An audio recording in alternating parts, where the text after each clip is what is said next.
And we're back here, main event. I'm your humble host, Stephen McCollum. And yes, folks, 17-year NFL veteran, 3-time Super Bowl champion for your Dallas Cowboys. He was so excited about SummerSlam over the weekend. He's off today as well. In all seriousness, some things came up that he needed to take care of around his house and his family and stuff like that. So I told him, just take today off. Take today off, get all that stuff settled. That stuff's more important than what we do here. So hopefully we'll get Dale back tomorrow as usual. From that perspective, I'll check in with him later on today after the show as well and see what the status is and how it's going with where he's at. As far as I know, everybody's okay. There's no problems like that. It's just needed a day off, and we're taking care of that for him. So Dale will be back at that point. Of course, talking trade deadline out there. Don't forget, live here on YouTube, TME Media AZ. As soon as we're done here, show gets put up on demand on YouTube as well. We've started splitting the show up into hour 1 and hour 2. You know, we got a lot of feedback from people saying, they can't go back and watch all 2 hours at one time, whether the boss or whatever, so they want to split it up. So we started posting hour 1, hour 2. So if you like that format, definitely keep while we're watching the numbers on YouTube and on Rumble. I got the hiccups, excuse me, out there. So we're watching those to figure out if that's just the way we move forward. Probably going to be instead of one big show. The reason why is all of our live shows do go up on YouTube as well. And of course, that'll be the full 2-hour show. So you already have it up there. So then we split it up to make it easier for people to find stuff. And then, of course, everything's live on Rumble as well, or on demand on Rumble is where you can find all of our program, including the pit stop. No racing last weekend at all. There was a point on Saturday where I looked up and I was like, when's the O'Reilly race today? And I was like, oh, they're off this weekend. Yeah, IndyCar and NASCAR all off. Now, IndyCar goes to Portland, I believe, this weekend. And then IndyCar is Iowa Speedway coming up this weekend. So we'll have a look-ahead show and news show coming up on Wednesday for you on the pit stop. Obviously, no look back since nothing happened last weekend around the sport out there. So pit stop coming up on Wednesday. It's on demand on YouTube and on Rumble as well. The Real Matrix, don't forget, the podcast version of The Real Matrix is through the roof here in terms of listenership with the Angry Patriot. Rumble, it's kind of slowed down a little bit. It's funny how, depending on the episode subject, is where it picks up or takes down here. Rumble.com/user/TME Media. Get those Rumble views up there as well for those of you that like The Real Matrix out there. Click on the channel button. It pops right up. All of our channels there. Check out the programming. It's just another extension for you to catch The Real Matrix as well as we talk about that right now as well. So, folks, as soon as we're done, I'll get it on demand. Let's get rolling. Share us with your friends as well. Check out the podcasts of all of our shows, except for the McCollum on Business. That's only a video format as of now. 623-252-6670 is the text line at TME Sports Show on X, or just join us on the YouTube chat as well, folks. Get your opinions out there, and we see them, we talk about them for the most part out there. It's a lot of fun. If you want to stay anonymous, like I know a few of you do, hit up that text line at 623-252-6670 because we don't out your personal phone number or anything to that effect. If you want to put a name to your number, you can just add it in there at the chat and, on the text line, and we can add it on there. But we also there's several people that text the text line that I know don't want it to be said, that it's attributed to them. So we still talk about it. We just don't say they said it out there moving forward as well. Robert says, Soriano was an Angel. He went to the Blue Jays. Oh, I had it backwards. Angels have been making moves out there as well. So Robert said, did I say it was a Blue Jay to the Angels? Did I say it backwards? I'm guessing so, since Robert's correcting it there. He says they need more money. They need money for more billboards. Yeah, the Angels. That's Artie Moreno there, Arizona grad. Artie Moreno, to me, he's a fantastic businessman. If you go to Angels Stadium, they have expensive food there. Like, they have a really nice restaurant down toward right field. Very expensive restaurant there. So if you want that type of stuff, it's there. But they sell cheap beers, cheap drinks, cheap hot dogs there. Their concession stands are cheap inside that stadium. And he spends money on his players. He just gets aging players that are past their prime and spends a ton of money on them, and they go nowhere. It's just he's terrible on the baseball field, good on the business side of things. And then he can't get a deal done for a new stadium, within the community. He wanted to sell it because his kids apparently didn't want the baseball thing. He ended up taking it off the market because he couldn't get what he wanted. It's the whole thing there with the Angels and things. And Artie Moreno is one of those owners where you're like, he gets the business side. He doesn't get the baseball side. That's how I would phrase a guy like him, of course, in the baseball world out there. Hey, let's start this off here, right? IFL playoffs. Rattlers go into Las Vegas.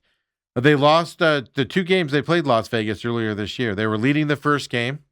Coaches got into a little bit of a spat earlier in the game, and they lose that game. Then they go to New Jersey for that IFL Cup, play the Vegas Nighthawks in the championship game, had the lead. Well, I want to say 3-touchdown lead at one point in that game, late in that game. Turnovers started happening and everything, and boom, they lose that game. They get swept by the Vegas Nighthawks over the season. So they're the 3 seed. Vegas is the 2 seed. They have to go to Vegas this weekend and play the Nighthawks in Las Vegas. Rattlers go in and they play. I told you going into this series that the Rattlers defense is going to be the difference. They're going to command multiple turnovers on downs. So then it becomes the offense's ability to score and not turn the ball over in order for the Rattlers to win this game. Exactly how this game went. That defense was stifling against Jaden Delora, ex-University of Arizona Wildcat quarterback. He was out there dominating. That defense was dominant yesterday. Yes, you score a lot of points. It's IFL, so you got to take it the caveat there. And then the offense went up and down. I'll tell you this. Max Myler got the start. Max Myler played the whole game. Max Myler played really well for the Rattlers. There's some speculation on if they made a quarterback signing on Friday. We saw one person report it. Nobody else reported it. During warmups, he was there, warming up. They had 3 quarterbacks on the roster on Sunday. Yeah. Which made you wonder, what? Myler gets the start. Is he on a short leash? What's happening? Yeah. So he was on that team. The signing was real. No playing time for him, though. But the Rattlers go into Vegas yesterday and get the win. They beat the 2 seed Vegas. I told you on Friday, this game was even game. These team stats are fairly close.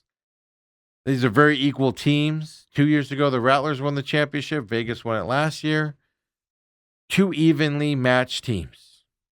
Similar coaches, similar coaching attitudes. I said I favor the Rattlers a little bit, but I wouldn't be surprised if Vegas wins it. It was kind of like a pick-em game for me, is what I said. That's exactly what it ended up being. Then you got San Diego, was at home in San Diego playing Tucson last night. San Diego goes through and beats Tucson. And so San Diego is the 1 seed. The Rattlers go to San Diego. San Diego's kind of a misnomer. They play up in Oceanside now. Roughly between the LA market and San Diego up there in Oceanside. But they play this weekend coming up here, San Diego. Rattlers are 1 game away. And the Rattlers are dangerous on the road in these playoff situations. They don't win championships at home. They win championships playing on the road, folks. Just, a month ago, Rattlers went into San Diego. They were the first team to beat San Diego in that new arena. They played there last year and then this year, of course. Rattlers were the only team to have beaten San Diego in that building, and that was like a month ago. This is going to be another battle of a tournament game coming up this weekend. Last year, if you remember, first round of the playoffs here in Glendale, controversial calls by the referees, but the San Diego escaped the game here against the Rattlers in the first round of the playoffs last year and won that one. Arizona swept San Diego this year, beat them first game of the season and beat them, like I said, roughly a month ago. It was July 4th weekend, so it was July 6th, Monday nights when they played them in San Diego and beat them. Rattlers beat the San Diego. There's going to be another epic game coming up this weekend, and it's on Sunday coming up again for your Rattlers. They're one win away from the championship game that's being played down in Tucson here as well. And they got a real shot at it here, folks, against San Diego. I'm not saying it's going to be easy, but it's going to be fantastic to see the way the defense is playing. What kind of confuses me a little bit, is signing their quarterback from the last couple of years and having him out there warming up yesterday and all that. I don't understand that move. We'll have to see where it's going. I don't know if you want to rock this boat going into this weekend. Maybe it was just an insurance signing, protect against an injury or something to that effect, moving forward as well. But let's throw up the IFL bracket for me here, if we could, Ethan. Green Bay won over the weekend. It was, of course, the 1 seed in the East. They beat Orlando. And then the Tulsa Oilers, the 3 seed, well, they beat the 2 seed, the Jacksonville Sharks. So apparently being the 2 seed this year is not the seed you want to be out there, folks, because you lose. Both games are on Sunday coming up this week. First game, the Blizzard and Oilers out there in the East playing from Green Bay. Green Bay finished second last year. Max Myler, the Rattlers quarterback, was the quarterback of Green Bay Blizzard last year and got him to within like inches of winning a championship there. He went down at like the 1 inch line at the end of that game to allow Vegas to win the championship over Green Bay. They play Saturday, 1 p.m. our time out here on the West Coast, 4 p.m. Eastern time on Sunday. All these games are on Yahoo Sports for free out there. You just got to have it on your computer or on your phone. Then the Rattlers play San Diego Sunday night, 7:30 p.m. Eastern, which, of course, would be 4:30 for us out here in the East Coast. In the West Coast as well. This is going to be a fantastic battle here for the Rattlers in San Diego to see who goes to the championship game down there in Tucson here coming up as well. Championship game is the following Sunday, the 16th, 4:30 p.m. our time out here in the West Coast. So can the Rattlers do it is the question. Folks, they got a really good chance here to upset the number 1 seed San Diego. Their defense is good. I'm not saying it's going to happen. I'm just saying they have a shot to do it as of now. We'll talk more Rattlers as it goes on. Their defense is just stifling right now. I don't know how they ended up the regular season. I should have looked it up. I'll look it up for later in the week. But they were one of the best defense in the leagues. If they weren't number 1, they're definitely top 2 or 3 in the league, the Rattlers, going into this. That's how you can beat a team like San Diego with really good defense, with Nate Davis and that stud of a quarterback that San Diego does have out there as well for them. So that's your Indoor Football League update here with our local team as well. One thing, a couple other things before we get into NFL talk here to wrap up the rest of the show is Mercury made a big trade. Speaking of the Diamondbacks not making anything happen this weekend, well, the Mercury certainly did. And this is a fascinating trade here for the Mercury for 2 reasons. One, it's not every day you can go and get a 5-time All-Star, one of the best players in the league.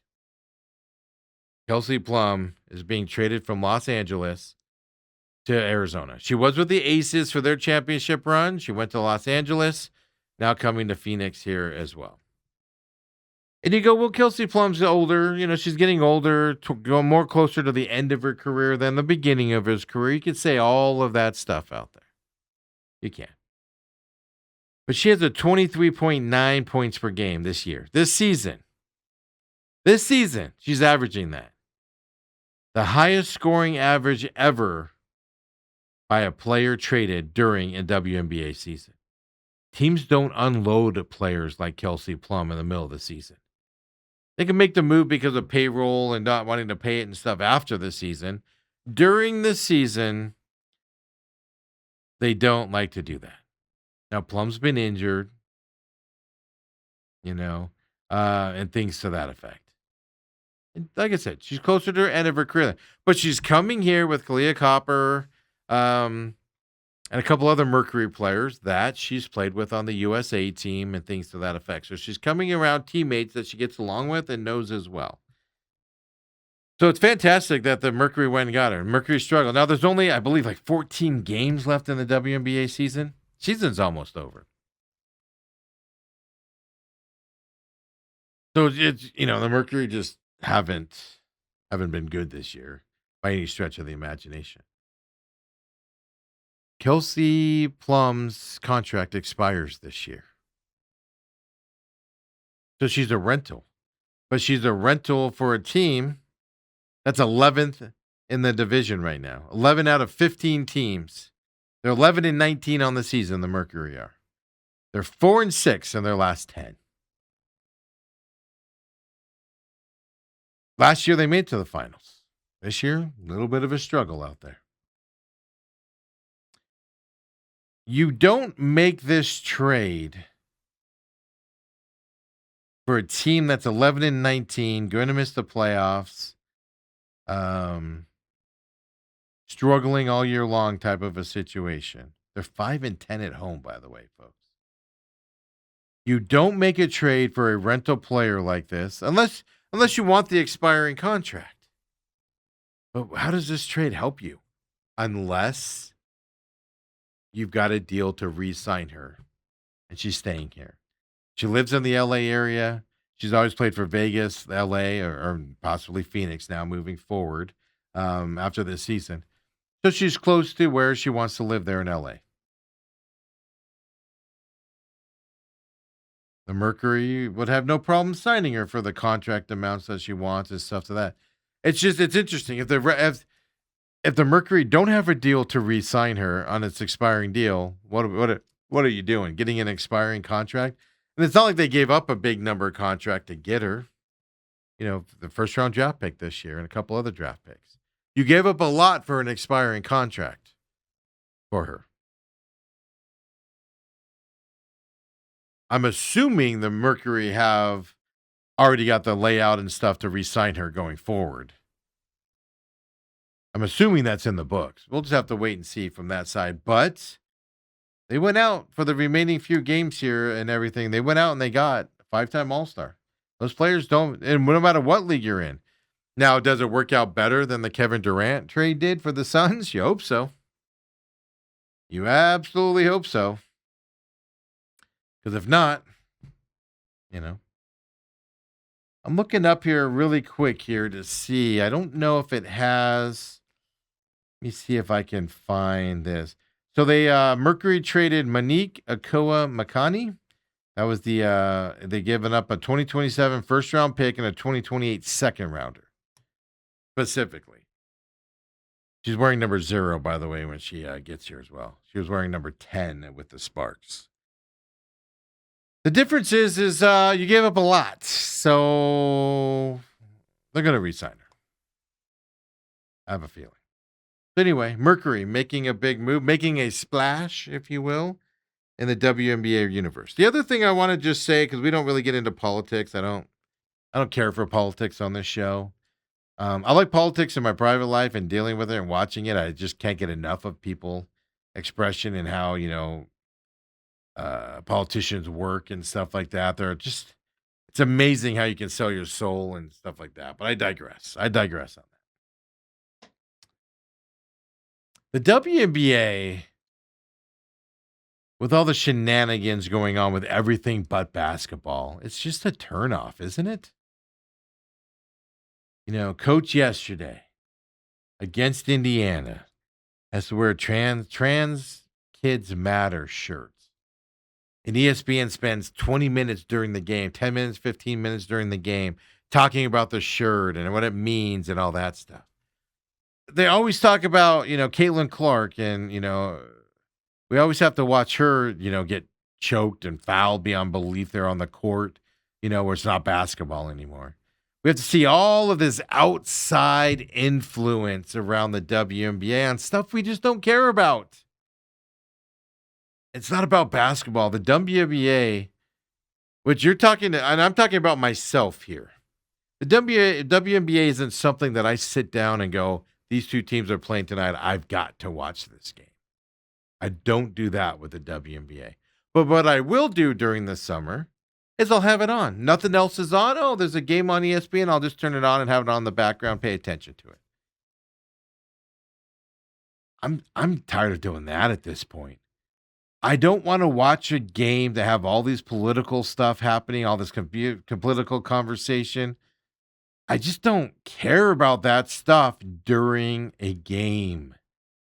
And the WNBA is turning off the casual fans. You'll always have your dieharders there, but diehards don't pay all the bills.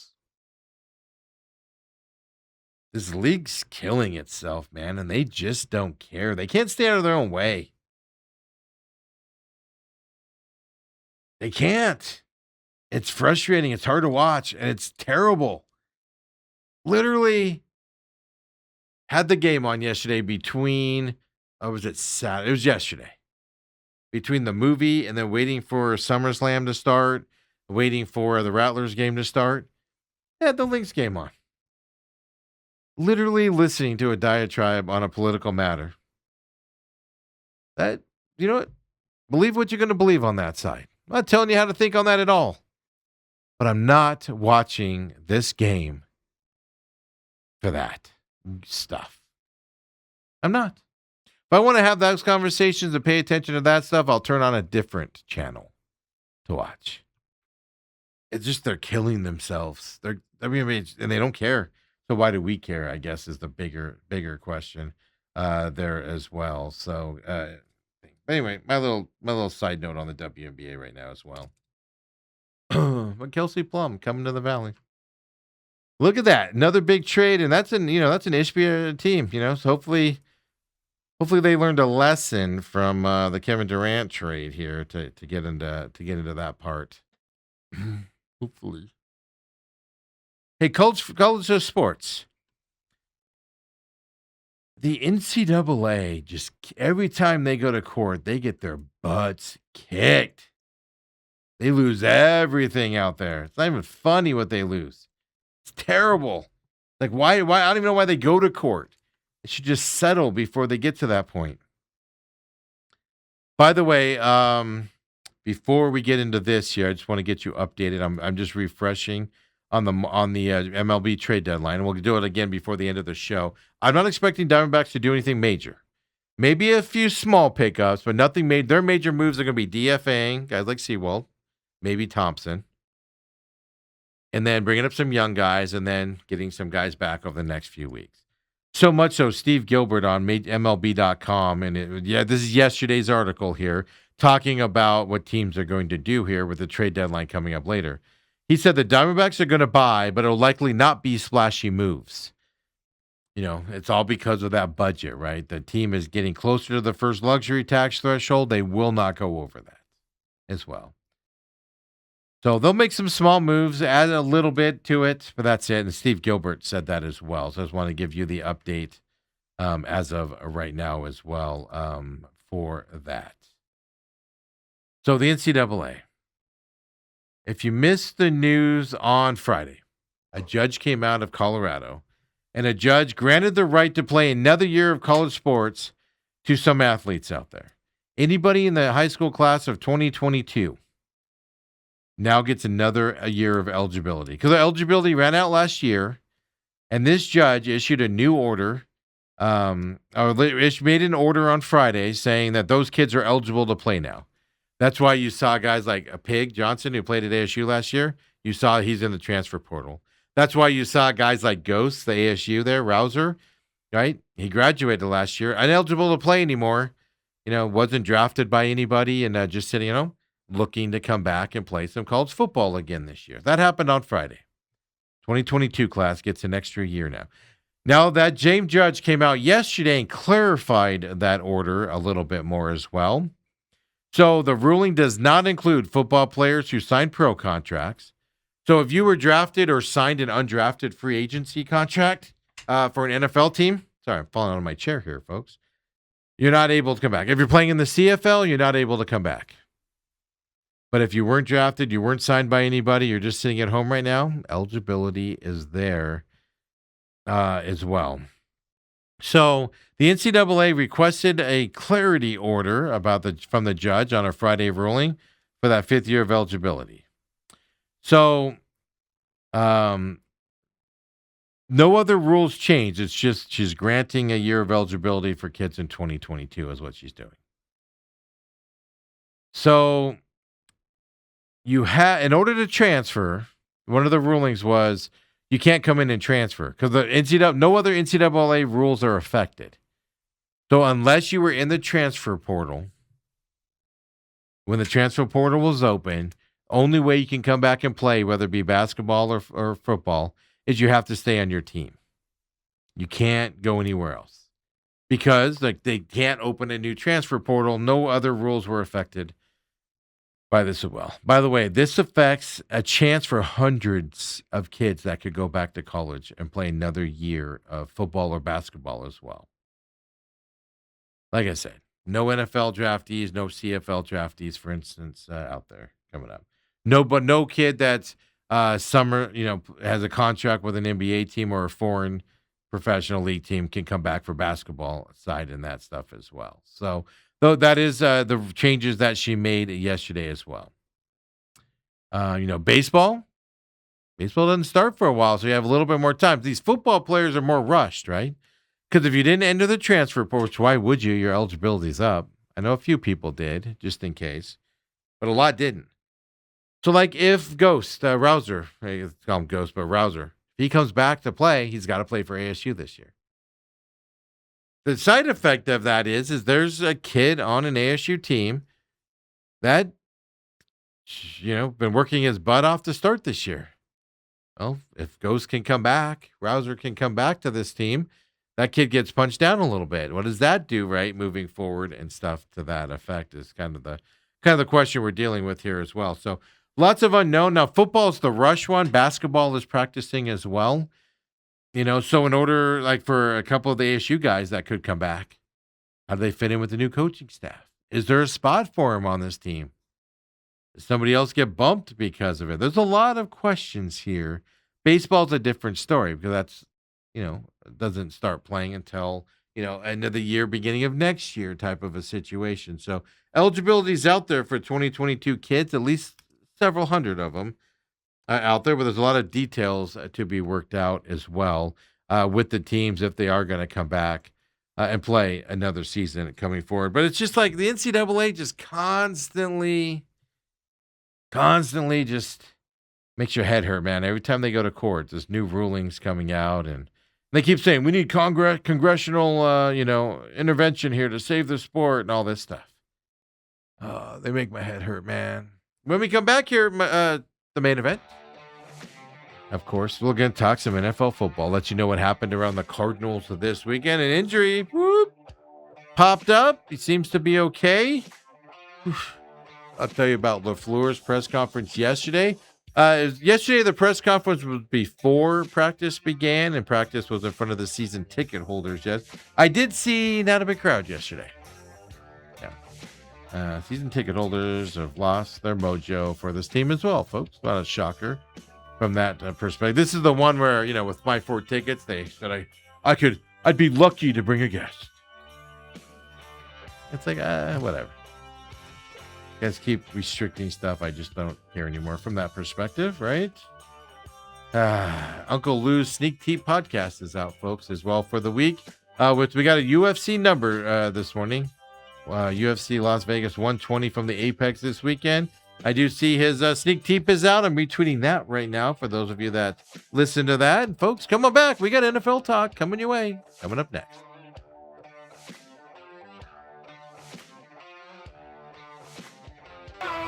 And we're back here. Main events here on this Monday, and I'm your humble host, Stephen McCollum. I just got the alert right now during that break. Cleveland made a move for Adele to join their team, not the singer, to join their team here in a trade also. So everybody's making moves around the dime. Now, I know that's the American League. I get that. I fully get that. But everybody in the playoff hunt, Guardians get Joe Adele in the trade with the Angels. Just breaking right now per sources is what I'm told right now as well. So there we go, folks. Another trade, not named the Arizona Diamondbacks, but Dale Hellestrae is off today. Needed the day off to handle some stuff around his house and things. Hopefully be back tomorrow. I'll check in with him later. But he asked me for the day off. I said, you know what? You always call me a slave driver. I'll give you the day off regardless. So that's what I'll do for you, senor. What I said to him. Yeah. Robert says a couple decent bats just moved. Ward from the Orioles and Adele from the Angels. He goes, none to the D-backs. This is my point. These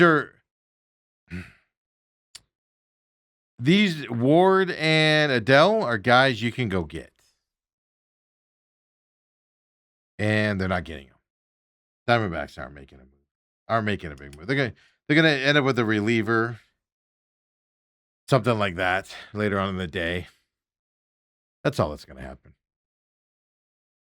Just let me see if it says here. Like I said, this just broke during that break here. Let me see if it says. Okay, Cleveland's giving up catcher Jacob Cozart.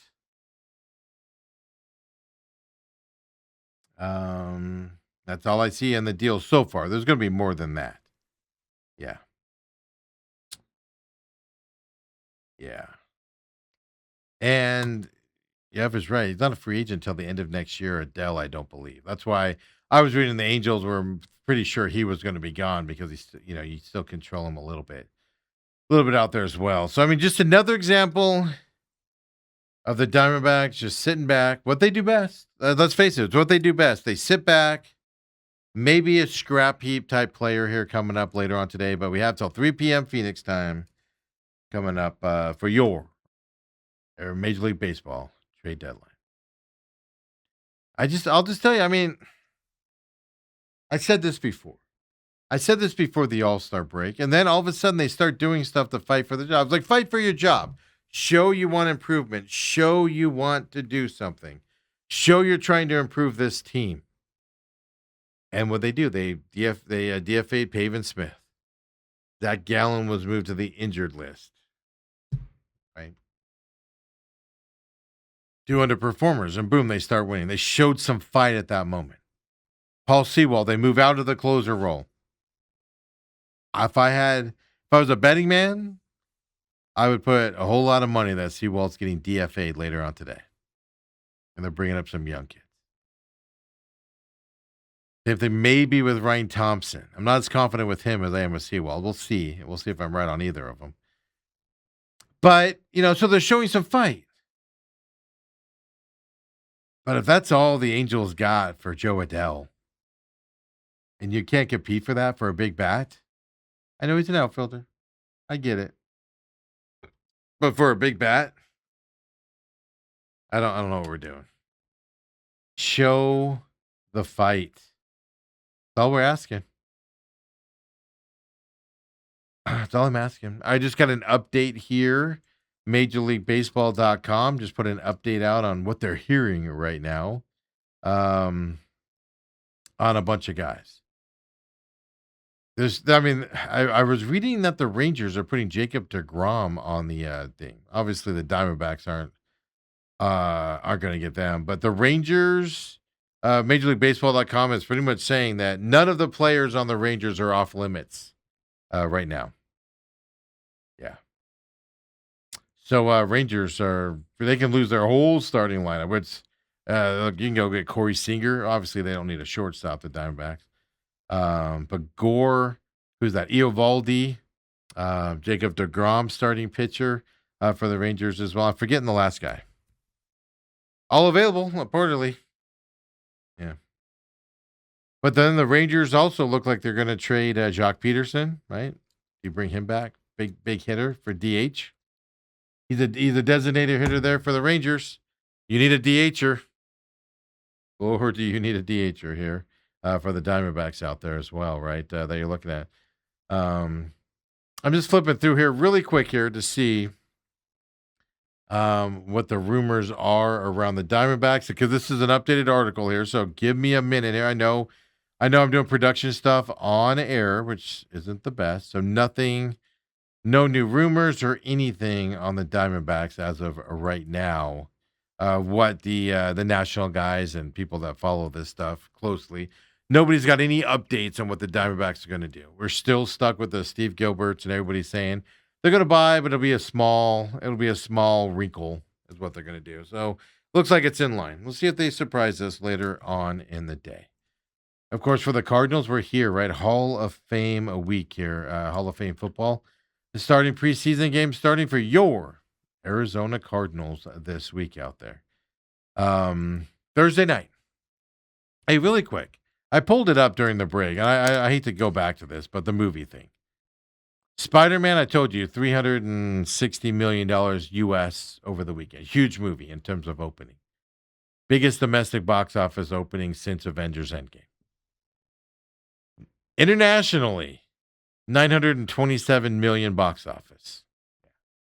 Second biggest opening weekend in history in terms of the national or international box market out there as well. So, whew, almost $1 billion. I was joking when I said $1 billion earlier. Internationally, 927 million worldwide ticket sales. Ooh, that was without any IMAX. This weekend, some IMAX films are going to be switching out of the Odyssey into Spider-Man, which means increased ticket prices and stuff like that as well. Coming up there, yeah. Woo! Yeah.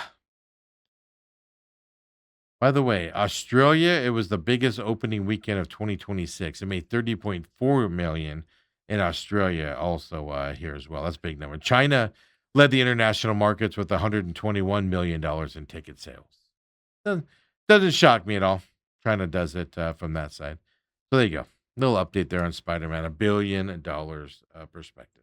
This is what you get here on this program. And I jump around when I'm looking for updates on things like, trade deadline stuff for baseball and all of that. So, just Major League Baseball. It's just stuff left and right out there.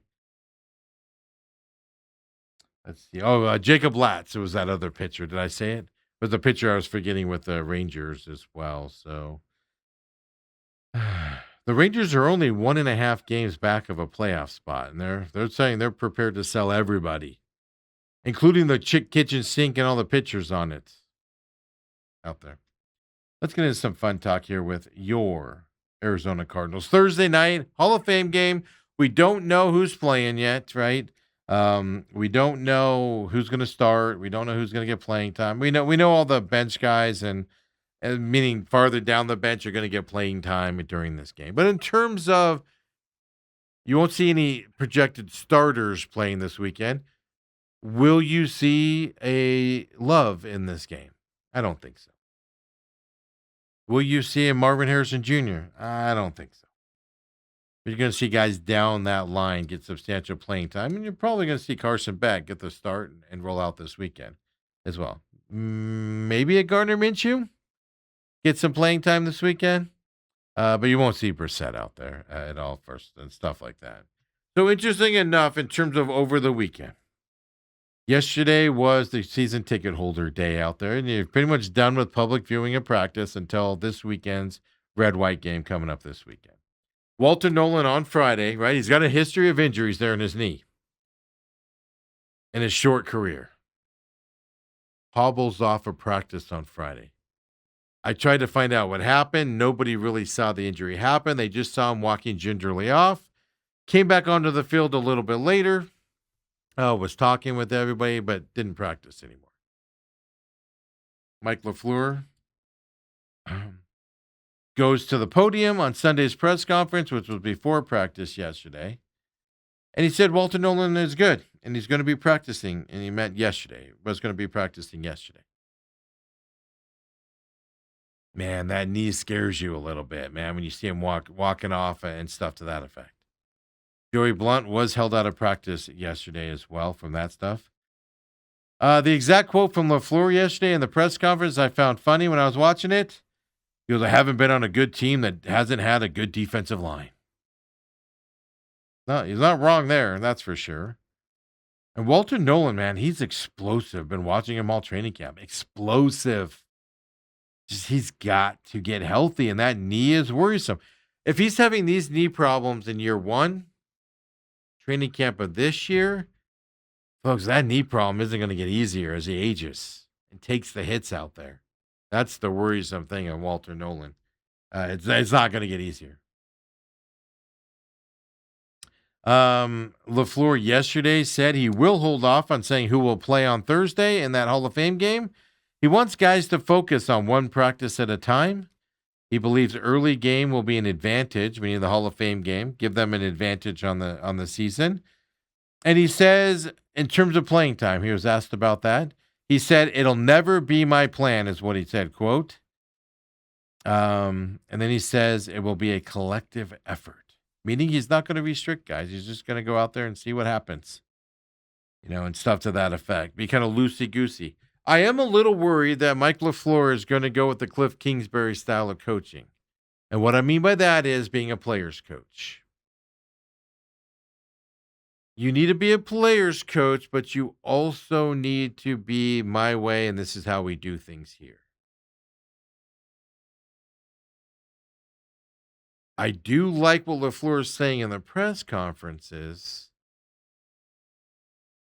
I do like his style there, but on the field, I don't know if he's not being too loose on these guys with this. This camp is really relaxed out there. Yeah.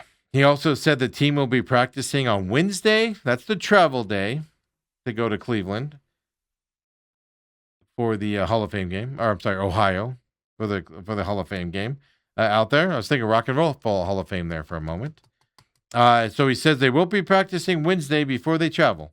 Then they'll go get on the plane and head out for the Hall of Fame game as well. So he does like the competition between Denzel Burke and Max Melton.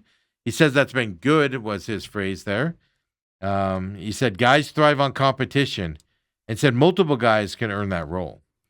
This is what I like about LaFleur's press conferences. He's making these guys compete out there.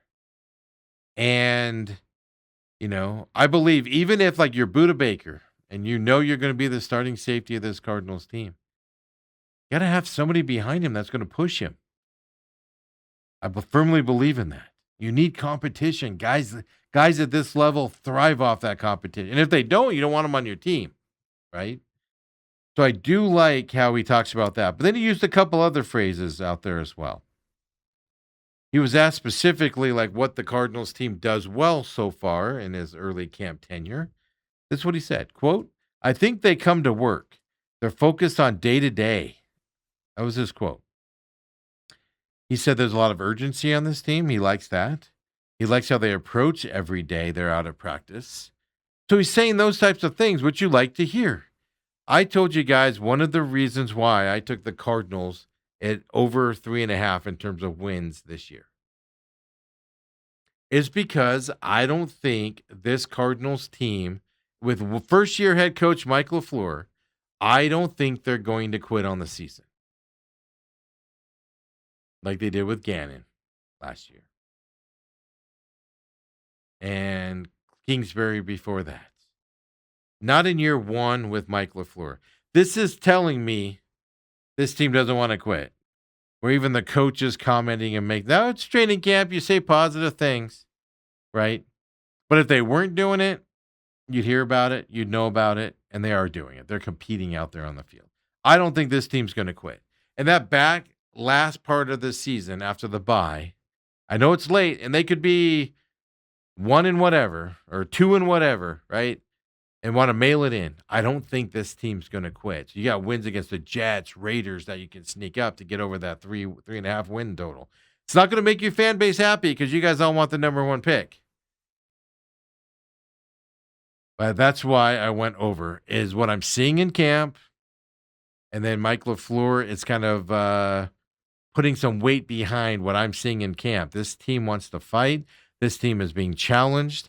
This team's not going to be a team to quit on this coach and this staff this year. We'll have to see where we go after this year as well, right? Then he was asked about some few injuries, right? You have Tip Ryman, who's coming back from that horrific injury last year that happened at home on that grass. Josh Sweat still on the PUP list, right? What's up with him? Oh, we finally get some word on as well. And Garrett Williams, obviously, not playing right now as well. He did say on Garrett Williams, he said, Garrett Williams, they're expecting him. He's on trajectory to get off that PUP list before week 1, coming up to week 1. That'd be a huge addition to that secondary if he comes back for week 1 for Williams out there as well. So regular season week 1, really good about Williams. Now, he said on Josh Sweat, quote, continuing to build unquote, is what he said there. What's wrong with Josh Sweat? Continue to build what? What's wrong with him? That's the question mark you got with Josh Sweat.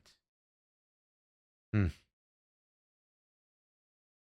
you got the draft chart that came out over the weekend as well for the Cardinals. Now, I get it, folks. This is going to be hard to read on the screen. You know, Walter Nolan's fine, by the way. I told you that already. But this is going to be hard to read on your screen. I'm not going to lie to you. But we're going to throw it up anyway for you. Throw up that Cardinals depth chart. Obviously, a game on Thursday. So something to pay attention to. Not a shocker. Marvin Harrison Jr., the ex-receiver, first spot there. Not a shocker for you there. Jalen Brooks, they have as the number 2 spot for him as well. Paris Johnson Jr., Sayamalo, the left, the left side of the offensive line. Not a shocker that they're leading there. They have Josh Fryer and Hayden Connor in the second spot for them as well there. Obviously, Furholtz, your starting center. John Gaines, the third, I believe. Is it the second? John Gaines, the second there, is his backup as well. Those aren't a surpriser. Isaiah Adams, yes, the Canadian gun charges against him, is listed right now as the starting right guard here for your team. Chase Besantis, the draft pick, isn't listed second here. I'm not saying Besantis is going to overtake Adams for the starting role. But if anything happens to Adams, whether it be injury or court stuff, whatever, Besantis is going to get his chance, and I firmly believe Besantis is going to get in there and prove his worth there on that right side. Now, he's a rookie. It's going to be some question marks at time on that, but I do believe he's going to eventually take over that spot from Adams. And it's because Adams isn't going to be able to go for whatever reason, and Besantis is going to step up and kind of take over that role. I do think that'll happen this year as well. On the right tackle side, you got Wilkinson there. Jaden Williams is the second one there as well for the right side. Right side is more question marks on that line than the left. No shocker. Obviously, Trey McBride's over Elijah Higgins in terms of the depth chart there. Tip Ryman's still out with his injury. How long is he going to be out? It's kind of the question mark there. So we'll have to keep our eyes on Tip Ryman and what his status is going forward. Kendrick Bourne, I do believe he's going to win that third wide receiver spot. He's listed as number 1 there. Devin DuVernay there in the second spot. Then Xavier Weaver, third right now. Xavier Weaver, who did get some play last year, right? They kept throwing to him in those third and longs last year instead of their star receivers out there. Michael Wilson, obviously, is the other wide receiver out there. Simi Fehoko there in the second spot there behind Wilson for that starting role for that side of the receiver. Obviously, Jacoby Brissett, Gardner Minshew, Carson Beck, and then Slovis there in the quarterback side is the depth chart that they have there. Now, this isn't a shocker if you've been watching camp or been reading about camps out there for the running backs. Tyler Algier is the number 1 running back. I do believe he's going to start as the 1 running back. And it doesn't matter, folks, because Jeremiah Love is going to get as much touches or similar touches as Algier is throughout the season. This is a 1A, 1B situation in my eyes. Obviously, you've got to list it as 1 and 2. I saw some people kind of lose minds on it, but also Algier has had the ball with the starting once more than Love has. So it's not a shocker. It's a 1-2. But I believe this is a 1A, a 1-2. You look to the right there, you got Connor James in that third spot right now, and Trey Benson in the fourth. Trey Benson, nowhere to be found yesterday in terms of practice. I do think James Conner is going to be a change of down back as the third down back. Get healthy as an aging running back. He's going to be the third guy on this running back staff. And he's going to have some play this year as well. He's going to have some success this year coming in as the third running back for certain sets, things to that effect. I believe that's how the lineup's going to go. I do think Trey Benson is not going to be on this team afterwards, to be honest with you, at the end of training camp coming up here. But that's how they have the depth chart there as well. In terms of the defensive side, they have Roy Lopez as the nose tackle right now. Darius Robinson there, he's He's playing for a spot, folks. Robinson is health-wise and everything else. Behind him, you have Dante Stills in that second part of the depth chart, um, for Robinson. And Stills can win that job. You can switch that around, right? Then you got Billings and Roy Lopez battling out. Roy Lopez will make this team. It just isn't going to be the start of the second guy. Roy Lopez had a career number of sacks on Detroit last year when he played for Detroit. He had a good season on Detroit last year. To get that motor, that energy back, his family's from here, he's from here. We're going to get the best of Roy Lopez on this Cardinals team this year on that defensive line. Then Walter Nolan is listed as number one. Not a shocker there. L.J. Collier behind him. Then Jonah Williams there, a defensive tackle there in that third spot for the defensive tackles as well. Obviously, outside linebacker, Josh Sweat. They have him titled in there at one, even though he's on the PUP list still. Josh Sweat, if he's your on this team, he's your starter in that position. Jordan Birch after him in that second spot as well. Cody Simon, outside linebacker. Owen Popo there for the inside linebacker. Then Mac Wilson Sr., who's going to be a starter, no doubt about that. Jack Gibbers on that side. The reason why I'm going through this is to just give you an idea of what this coaching staff is thinking. They have Zaven Collins at outside linebacker and Baron Browning. They're saying those are interchangeable. I agree with that. One of these guys is going to start. One of these guys is going to be the backup. They're going to get a lot of playing time, both of these guys coming up this year. Denzel Burke and Max Melton, they're battling it out. Either one of those guys can win that spot. They're both going to play a lot this year. Interchangeable in my eyes for those guys as well. Will Johnson over Kittel Clark, though, in the cornerback spot. I believe that's going to be the move at the end of training camp. Will Johnson will be your starter in the cornerback side.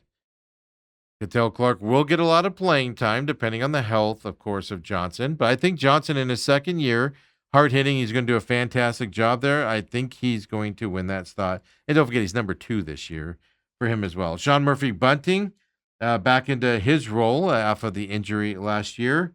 Then Andrew Wingard and Buda Baker there on the safety side of things for what we're looking at right now. My point in going through this exercise is it's long, it's boring. A lot of you probably tuned out on it and stuff like that. For a team that won 3 games last year, there's a surprising amount of positions that are taken, not the competition for them. And where there is a competition is deserving, and both of those guys can start. Usually when you win 3 games, new coaching staff comes in, you have a lot of question marks. And, we got these battles, and we got these battles, and these battles. Not the case. Most of these positions are solved. You know who's starting where. And the ones that are a true battle, it's 1A, 1B situation. This Cardinals team has talent. Do they have Seahawks talent? No. Do they have Niners talent? No. Do they have Rams talent? Oh, my God, not even close. This team has talent. Do they have the depth? Definitely not. Some of these positions are only too deep, and some would question if they're too deep.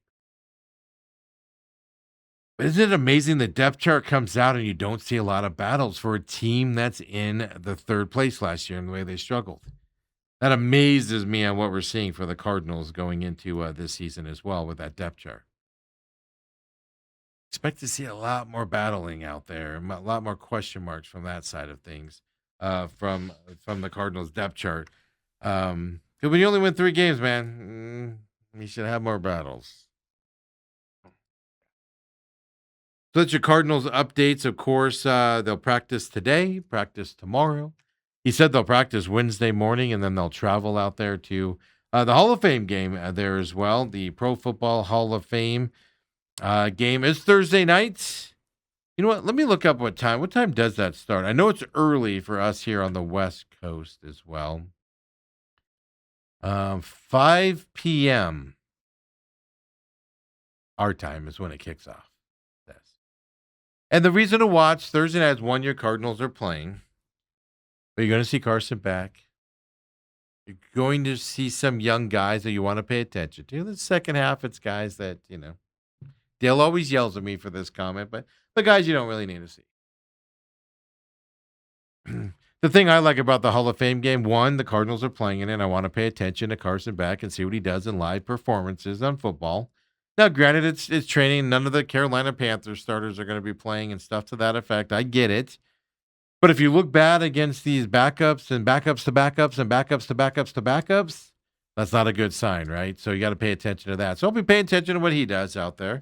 But also, I love the interviews they do with the enshrined members. And obviously, Larry Fitzgerald's one of them as well. Don't forget Larry Fitzgerald as being enshrined in the Hall of Fame. August 8th coming up here as well. You can roll out of bed and watch Larry, 9 a.m. our time as well. It's where you can see that Hall of Fame game or Hall of Fame enshrinement coming up on Saturday morning as well. Bruce Cooper, I challenged him last week. He'll be in tomorrow with us. I challenged him last week. I said, everybody's, Larry Fitzgerald's doing these interviews. I heard him on 98.7 last week, and I've heard him on some other stuff. He's doing all these interviews, and everybody wants to talk about who was your best moment. Obviously, that big touchdown run in the Super Bowl to give them the lead with just a minute, 30 seconds left. They had the Super Bowl won at that point and everything. Larry's big run there. The big run during the Green Bay overtime game in the playoffs was a fantastic. People are all talking about Larry's things on the field, which is why he's in the Hall of Fame. I've heard the stories of what Larry's like off the field. I've heard all of his philanthropic things and just quietness away from the playing field. So I challenged Bruce Cooper last week to come in with a story to tell us about the man Larry. Not just that he buys a ton of water, for these water drives or buys a pallet of turkeys for the turkey drive with Bruce Cooper and stuff like that. That's fantastic work that he does. Let's hear about the man, Larry, that nobody else is talking about because obviously the focus is on his football career. And, Larry's number 2 in receiving yards all time, 17,492. He's behind one gentleman, and that's Jerry Rice, the greatest receiver of all time. And he had some bad quarterbacks throwing him the football, and he's still at 17,492 second overtime. He had some bad quarterbacks, folks, throwing to him. Yeah. This is just going to be special. And a little bit of pride, man. I saw Larry obviously play his whole career here in Arizona. I make fun of the way the crowd would cheer Larry after a routine 5-yard catch, and stuff to that effect. But just an unbelievable talent that we have, of course, here in Arizona. And then we get to see him get in. It's a time to be proud as an Arizona Cardinals fan, and Lord knows we don't have many chances to be proud if you're an Arizona Cardinals fan out there as well. Robert says on the YouTube chat as we wrap up with what you guys have to say, he said D-backs do need a left fielder if they back into the playoffs. Yeah. Kepler obviously can't play in the playoffs. Yeah. That's an interesting dilemma, right? I told you guys before, don't be shocked. Well, you're getting Gurriel back soon. Now, how healthy is he is the question, right? For that outfield spot. I told you guys, I got a bad feeling Kepler's out for the playoffs because of his suspension. He gets him into the playoffs and he sits out the playoffs. I have a bad feeling. Because Pavin Smith stayed with the team. He did not get picked up, and he was DFA'd, so he's down in Reno. I got a bad feeling about that. Yeah. I was talking about the Rangers and how they're unloading everybody. They're only 1.5 games out. Robert's right about this. They have been losing a lot lately. He said Rangers just got swept by the Astros and are going backwards. I get that. I get that side of it, but they're still 1.5 out, right? But they're obviously looking at their team and going, we don't have what's cut to get to the playoffs coming up as well. Let me just do a quick reset here. I'll be all over Twitter here for the rest of the day as well, looking at the trade deadline. As I said, I do not expect any big trades from the Diamondbacks today. I expect at least one DFA later on, maybe 2. Ryan Thompson being the second one. Seawald, I do believe, is going to get DFA today. You're going to bring up a couple young guys into that spot. For him, unless they can unload him for somebody, right? You can unload him for another arm out of the bullpen someplace else. If the Diamondbacks make a move, it's going to be for a small player. Maybe, a fielder with a decent sized bat. Maybe an arm out of the bullpen. And that's it. That's all you're going to be looking at today. All the big bats that the Diamondbacks could compete for, they're not getting them. I don't even know what their effort is on there, but they're not getting them. So I expect more to continue. They're not going to go over that luxury tax deadline. They probably don't want to unload a lot of this young talent that they would have to trade to get that salary down, meaning you're going to be able to unload some major league guys that aren't a ton of money in order to bring back a big number. That's why that's not going to happen. So we'll keep our eyes, but I mean, a Joe Waddell would have been great to bring in here, and the Guardians got him a little bit ago. I know Bruce Cooper wanted Reyes from the Giants. He's going to Phillies here as well. And not for a ton, man. Diamondbacks. Oof. All right. Diamondbacks, will keep our eyes on it. Follow me at TME Sports Show as well. Hey, if a big move happens, maybe we'll go live or later on today on YouTube as well. So that's why I got to follow TME Media AZ on YouTube. For any major live emergency press conferences that have to happen out there as well, or emergency show notes out there. Hey, we'll see you tomorrow, everybody. Hopefully we get Dale back tomorrow. I'll follow with him in a bit. He gets all the stuff he needs to do all done here as well. And we'll see you tomorrow, everybody. Of course, 8 to 10 a.m. live here on YouTube. We'll see you then.